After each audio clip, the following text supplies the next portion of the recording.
Welcome everybody to How Fast Will It Go, and today we're dealing with the 2013 Formula Drift Chevrolet Corvette. Now this has 1,586 horsepower, 1,284 pounds-feet of torque, from a 7-litre twin turbocharged V8 engine, and the car itself now weighs 3,148 pounds. Now has all-wheel drive and it can do 0 to 60 in 2.118 seconds and 0 to 103.818 seconds. So yeah, this has an immense amount of power, not much in the way of weight, and a hell of a lot of torque and acceleration as well. But the big issue with this is obviously that this is meant to be a drift car, and drifting sure as hell has nothing to do with going in a straight line at a high rate of speed. So yeah, I'm kind of worried that this is going to be uncontrollable in a straight line, but there's only obviously one way to find out, and that's getting out there, so let's have a go. So yeah, this is based on the C6 Corvette, just in case you were wondering. And yeah, even in its original upgraded form, it had 1,050 horsepower, so yeah, stealing with even more, and we're already up to 220.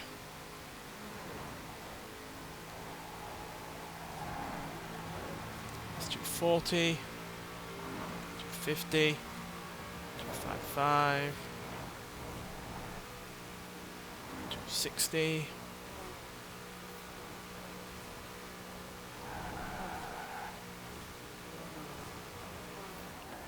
I've seen 262 so far, but whether or not we've done any more, I have no idea. Because I am really worried that this car's going to become an all of a sudden drift machine that it was made to be. 262 is really rather good. And it's not been quite as much of a handful as I feared for now. It does feel like it's got a severe amount of understeer at times. Oh, there's the drift coming out of it as soon as I started to brake. Imagine it's got a rear bias in terms of the brakes to get its rear end going out.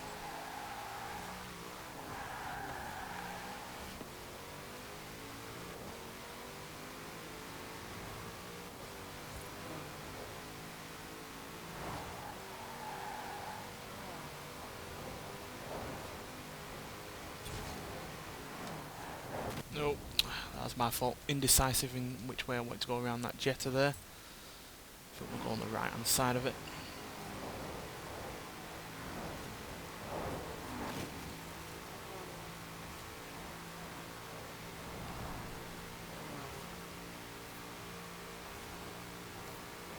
Pretty decent acceleration at the top end, but nowhere near enough to give us the kind of acceleration that we need, or the speed that we need even.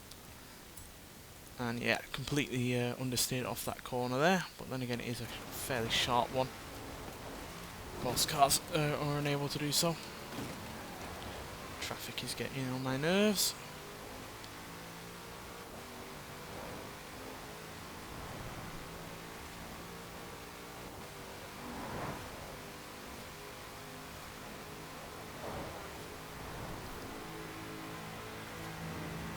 Yes, in terms of controllability, this has been nowhere near as bad as I expected. Granted, it does have understeer, and yeah, as soon as you really go hard on the brakes, it does like to slide out, but outside of those issues, it's been mostly reasonable, to be honest, especially considering the huge amount of horsepower it's got going on. But yeah, 262 mile an hour is our final top speed today, which is still fairly good. But yeah, considering the huge amount of horsepower it does actually have, I was expecting a little bit better, if I'm honest, because yeah, 1,500 plus horsepower is a lot. But nonetheless, it's managed to match the TVR Tuscan S, Ferrari F12 GT, Noble M600, and it has beaten the Eagle Speedster, ATS GT, Lamborghini Huracan Performante, Ford GT40 Mark 1, and the Mercedes-Benz 300 SLR. Slightly behind the Jaguar Lightweight E-Type, TVR Cerberus Speed12, and the Lotus Elise GT1, and surprisingly, the Toyota 2000 GT. But yeah, still fairly good. Just a shame that its immense amount of power wasn't able to be fully realised, because yeah, 1,500 horsepower should be going a hell of a lot faster than 262, but I guess traffic conditions and the handling overall having its own limitations hindered it a little bit. But yeah, still fairly good, and yeah, in terms of acceleration, It's hilariously quick, and yeah, if you need a drift car, then this is probably one of the best to go for. Just don't have all-wheel drive and yeah, wider, grippier tyres, because yeah, needed them to keep the power down. But yeah, in terms of normal drifting, yeah, you'd be hard pressed to find a better car than this. But yeah, you certainly can find better than this in terms of top speed. Nonetheless, thanks for watching, and I'll see you in the next one. Bye.